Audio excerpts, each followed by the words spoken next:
जागते रहो। तुम पूछते हो शून्य की बात ही क्यों की जाती है? क्या परमात्मा शून्य है? नहीं, परमात्मा शून्य नहीं है। शून्य का मतलब होता है अनंत, इन्फिनिटी। और उस शून्य में यह मत समझना शून्य में हलचल नहीं होती। शून्य में ही सबसे ज्यादा हलचल होती है। और वो शून्य, शून्य होना यानी शांत होना। ऊपर से तो शून्य बहुत शांत होता है। आकाश को देखते हो, तुम्हें लगता है आकाश शांत है, लेकिन वैज्ञानिक कहते हैं वहां तो एक ध्वनि गूंजती रहती है। और उसी ध्वनि को सुनना ही तो समाधि है। उसी ध्वनि को सुनना ही तो बुद्धत्व है। और वो शून्य ही तो विराटता है। तुम्हें लगता है आकाश शून्य है, लेकिन वहां कितनी गति होती है देखी तुमने? अनंत अनंत ग्रह चले जा रहे हैं, सभी कुछ घूमे जा रहा है।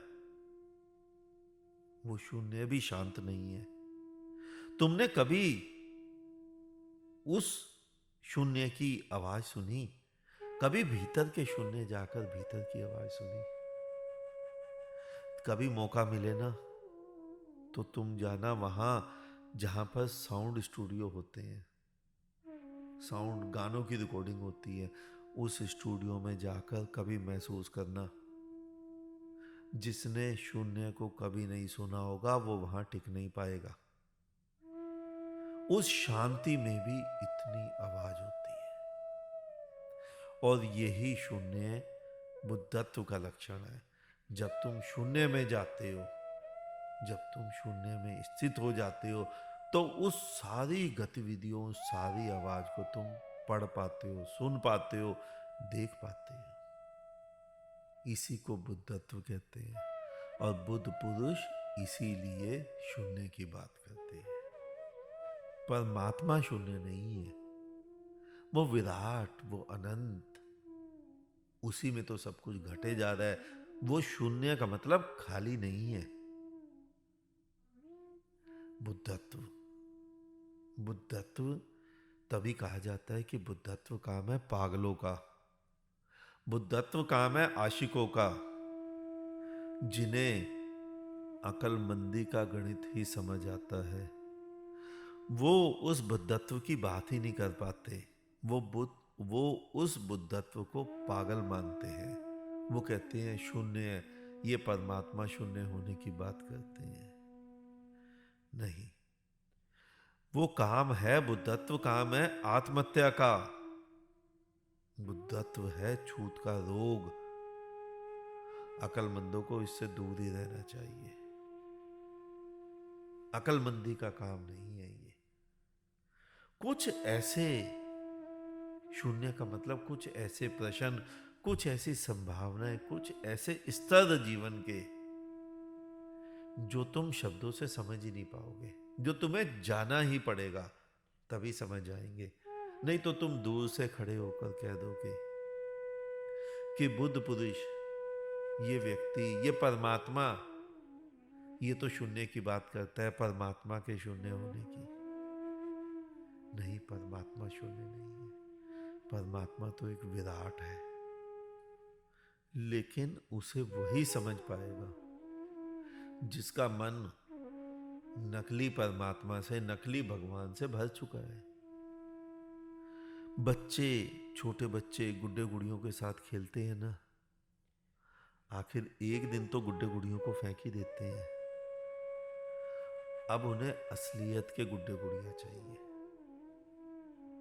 यानी तुम्हारी शादी, तुम, जो लड़का होता है जो गुड़िया से खेलता है वो कहता है अब ये कागज की, कपड़े की गुड़िया नहीं चाहिए, अब असली गुड़िया चाहिए। जो लड़की होती है वो छोटे गुड्डे गुड़ियों से खेलती है, वो भी फेंक देती है। वो कहती है अब असली का राजा चाहिए, असली का गुड्डा चाहिए। बच्चे जो छोटे गुड्डे गुड़ियों से जब मन भरता है तो असली चाहिए। और यही काम जब तुम छोटे बच्चे होते हो, खिलौनों की कारों से खेलते हो, जब बड़े हो जाते हो तुम्हें असली कारें चाहिए। उम्र बढ़ने के साथ साथ ओरिजिनलिटी भी बढ़नी चाहिए। और यही बात लागू होती है तुम्हारे धर्म के क्षेत्र में, तुम्हारे परमात्मा के क्षेत्र में। जो बच्चे होते हैं वो गुड्डे गुड़ियों का विवाह कराकर खुश हो जाते हैं, और वही बच्चे जब उम्र से तो बड़े हो जाते हैं और अकल से बड़े नहीं हो पाते, तो देवी देवताओं का विवाह करा लेते हैं और उसी में खुश हो जाते हैं। लेकिन जो बोधवान हो जाते हैं, जिन्हें बुद्धत्व चाहिए होता है, वो उन मूर्तियों का विवाह से भी प्रसन्न नहीं होते। वो कहते हैं जिंदा परमात्मा होना चाहिए, दिखना चाहिए वो परमात्मा। इसीलिए बुद्ध के बाबत आता है कि सिद्धार्थ सिद्धार्थ जब घर में रहते थे, पत्नी के साथ रहते थे, रानियों के साथ रहते थे, तो उन्हें लगा कि नहीं, इससे हटके भी कुछ जीवन है, वो जीवन चाहिए। और वो उस जीवन की खोज में निकले और जीवन को प्राप्त किया और धर्म को प्राप्त किया। तभी शास्त्र बताते हैं कि बुद्धत्व जब उपलब्ध हुआ तो देवता आए। हिंदू इस दृष्टांत को नहीं मानते कि देवता आए।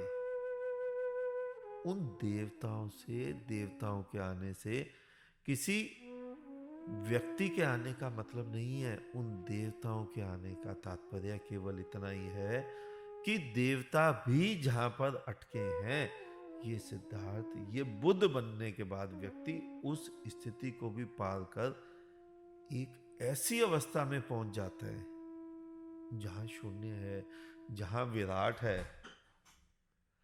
आज इतना ही, शेष किसी और दिन।